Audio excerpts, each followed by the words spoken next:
بسم اللہ الرحمن الرحیم۔ حضرت خالد بن ولید رضی اللہ تعالی عنہ اسلام کے عظیم سپہ سالار کی حالات زندگی۔ قسط نمبر 7۔ مسلمانوں کو نفسیاتی فائدہ بھی حاصل تھا، کیونکہ شروع میں احساس برتری اور تکبر سے سرشار فارسی فوج نے مسلمانوں کو کچھ سمجھا ہی نہیں۔ وہ سمجھے کہ روپے پیسے مال و دولت کی چکر میں کچھ لٹیرے آ گئے ہیں کہ جو ہمارے ملک میں لوٹ مار کرنا چاہتے ہیں، انہیں تو ہم اپنے چھوٹے چھوٹے کمانڈروں کے ذریعے ہی ٹھکانہ لگا دیں گے۔ اس احساس برتری کے زعم میں مبتلا فارسی منصوبہ ساز مسلمانوں کی اس حربی طاقت کو سمجھ ہی نہ سکے کہ جس کی بنیاد اسلام کی اخلاقی و روحانی اساس پر تھی۔ ان تمام حالات میں شام کی حیثیت غیر معمولی تھی۔ اس زمانے میں ملک شام میں موجودہ اردن، لبنان اور فلسطین بھی شامل تھے۔ حضرت عیسیٰ علیہ السلام کی پیدائش بھی بیت المقدس میں ہوئی، لہٰذا تمام عیسائی دنیا کے لیے بیت المقدس کی وہی حیثیت ہے کہ جو مسلمانوں کے لیے مکہ مدینہ کی ہے۔ جب حضرت عیسیٰ علیہ السلام کا ظہور ہوا تو اس وقت اس تمام علاقے پر رومی حکمرانی کر رہے تھے۔ حضرت عیسیٰ کی 300 سال بعد رومی سلطنت نے بھی عیسائیت قبول کر لی۔ آج بھی استنبول میں آیا صوفیہ کا ایک 900 سال پرانا کلیسا ہے کہ جو آج بھی اس بازنطینی سلطنت کی نشانی کے طور پر موجود ہے۔ آنے والی صدیوں میں تمام صلیبی جنگوں کا مرکز بھی قسطنطینیہ ہوا کرتا تھا کہ جو بازنطینی سلطنت کا دارالحکومت تھا۔ یہ صلیبی اشیاء کو چوک اور ترکی کے راستے آیا کرتے تھے اور شام اور مصر بیت المقدس پر حملہ آور ہوتے۔ جب حضرت خالد بن ولید نے عراق میں اپنے عسکری مہم جوئی شروع کی اور اس کے بعد حضرت ابو بکر صدیق رضی اللہ تعالی عنہ نے انہیں شام جانے کا حکم دیا تو اس وقت شام رومی بازنطینی سلطنت کا ایک بہت بڑا صوبہ تھا۔ بنیادی طور پر وہاں جتنے بھی بازنطینی کمانڈر تھے وہ یورپ سے آیا کرتے تھے۔ حضرت خالد بن ولید کی یہ شام کے مہم رومیوں کو ساتھ مسلمانوں کا پہلا بڑا تصادم تھا۔ اس تصادم میں شام میں موجود وہ تمام رومی فوج شریک تھے کہ جس کی قیادت قسطنطینیہ کا حکمران ہرقل یعنی ہرقلیس خود کر رہا تھا۔ بازنطینی سلطنت کے منصوبے ارمینیہ سے یورپ تک پھیلے ہوئے تھے۔ اس فوج میں ارمینی، سلاو، انگریز، فرانسی اور جرمن دستے اپنے اپنے کمانڈروں کے ہمراہ شامل تھے۔ جب خلیفہ اول حضرت سیدنا ابو بکر صدیق رضی اللہ تعالی عنہ نے اپنے فوج کے ہر اول دستے کو شام کی طرف بھیجا، اس وقت شام کے ساری آبادی عیسائی تھی کہ جس میں عرب عیسائیوں کی ایک بڑی تعداد بھی شامل تھی۔ اس کے علاوہ فارسی بھی بہت بڑی تعداد میں آباد تھے۔ اس ساری صورتحال میں جنگی مہم کے لیے سیدنا خالد بن ولید کو وہاں بھیجا گیا۔ شام میں پہلے سے موجود دستوں میں سے ایک ہی قیادت جلیل القدر صحابی امیر الامت حضرت سیدنا ابو عبیدہ جراح کر رہے تھے کہ جو عشرہ مبشرہ میں بھی ہے۔ مختلف جانب سے مسلمانوں کی کئی دستے کی جو مختلف علاقوں میں موجود تھے ملک شام پہنچ رہے تھے۔ ان کے مقابلے میں ہرقل نے ایک بڑی فوج اکٹھے کرنا شروع کر دی۔ چنانچہ خطرہ پیدا ہوا کہ چونکہ مسلمانوں کے دستے آس پاس کے علاقوں میں بکھرے ہوئے ہیں، اس لیے وہ رومی فوج کا مقابلہ نہیں کر سکے گی۔ کہیں ایسا نہ ہو کہ ان مسلمان دستوں کا اکٹھا ہی نہ ہونے دیا جائے اور ایک ایک دستے کو اپنی اپنی جگہ پر حملہ کر کے تباہ کر دیا جائے۔ ہرقل کی حکمت عملی بھی یہی تھی کہ وہ باری لشکر کے ہمراہ ان مسلمانوں کو ملانے والے راستوں کو منطق کر دیے۔ وہ مسلمان لشکر کو تقسیم کر کے ختم کرنا چاہتا تھا۔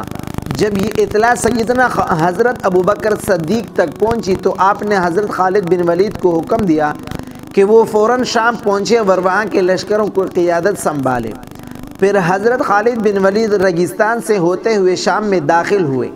رومی فوج کو یہ توقع ہی نہیں تھی کہ مسلمان لشکر اس راستے سے بھی آ سکتا ہے۔ شام پہنچ کر سیدنا خالد بن ولید نے سب سے پہلے ابو عبیدہ بن جراح سے رابطہ قائم کیا اور پھر دونوں افواج آپس میں مل گئے۔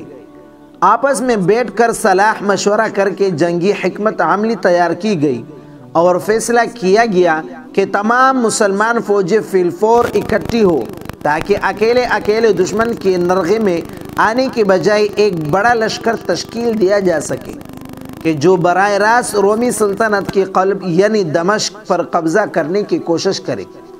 دمشق پر قبضہ کرنے کی صورت میں شام پر قبضہ کرنا بہت آسان ہو جاتا۔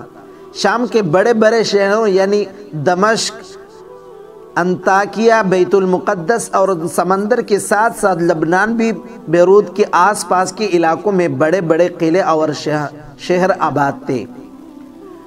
شام بازنطینی سلطنت کا سب سے خوبصورت صوبہ تھا اور یہی وجہ تھی کہ وہ بہت شدت سے اس کا دفاع کر رہے تھے۔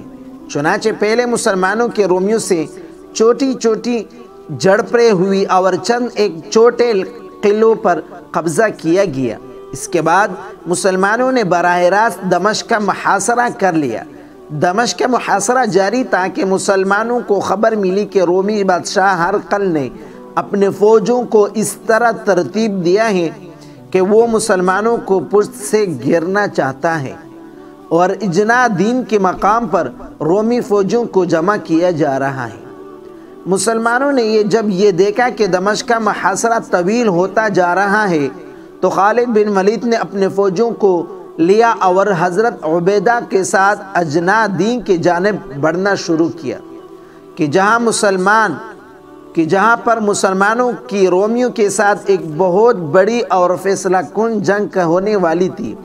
لیکن اس سے پہلے ایک غیر معمولی واقعہ پیش آیا۔ مسلمانوں کا کیمپ اور لشکر جب دمشق کے محاصرے کو چھوڑ کر واپس پلٹا تو اس کے آخر میں مسلمان عورتوں کے کیمپ پیچھے رہ گئی۔ سیدنا خالد بن ولید جب تھوڑا آگے نکل گئے تو رومی قلعے سے باہر نکل کر اس کیمپ پر حملہ آور ہوئے کہ جس میں مسلمان عورتیں تھیں۔ ان حملہ آوروں کی تعداد تقریباً 6000 تھی۔ رومیوں نے مسلمان عورتوں کے خیموں کو گھیر لیا۔ ان میں حضرت خولا رضی اللہ تعالی عنہ بھی تھی کہ جو مشہور صحابی حضرت زرار کی بہن تھی۔ انہوں نے تمام مسلمان خواتین کو ہمت دلائی اور وہ خیموں کے ڈنڈے اور چوبے نکال کر رومیوں سے مقابلہ کے لیے تیار ہو گئے۔ رومیوں کا خیال تھا کہ وہ مسلمان عورتوں کو زندہ گرفتار کر کے دمشق کے قلعے میں لے جائیں گے۔ خالد بن ولید کو جب یہ اطلاع ملی تو وہ فوراً پلٹے اور صرف مٹی بھر مجاہدین کو ساتھ لے کر غیظ و غضب کے عالم میں قیامت بن کر کفار پر ٹوٹے۔ کفار کو اندازہ ہی نہیں تھا کہ انہوں نے کس کو چھیڑ دیا ہے۔ ایک طرف تو خالد تھے کہ جن کی جلال اپنی انتہا کو چھو رہا تھا کہ رومیوں نے مسلمانوں کی عزت پر حملہ کیا تھا، اور دوسری طرف حضرت زرار بن ازرور کا جلال کا جن کی جان سے پیاری بہن رومیوں کے چنگل میں پنسی ہوئی تھی۔ رومیوں کو اندازہ بھی نہ ہوا کہ جہاں وہ کسی طرح سے ان پر قیامت ٹوٹ پڑی۔ حضرت خالد بن ولید اپنے چند ساتھیوں کے ساتھ بجلی بن کر ان پر گرے۔ 6000 رومیوں میں سے صرف چند سو ہی بمشکل اپنی جان بچا کر واپس قلعے تک پہنچ گئے۔ باقی پوری فوج اسی میدان میں کاٹ دی گئی۔ مزید اس طرح اچھی ویڈیوز دیکھنے کے لیے ہمارے چینل کو سبسکرائب کریں اور یہ قسط اس طرح جاری رہے گا۔ جزاک اللہ خیر۔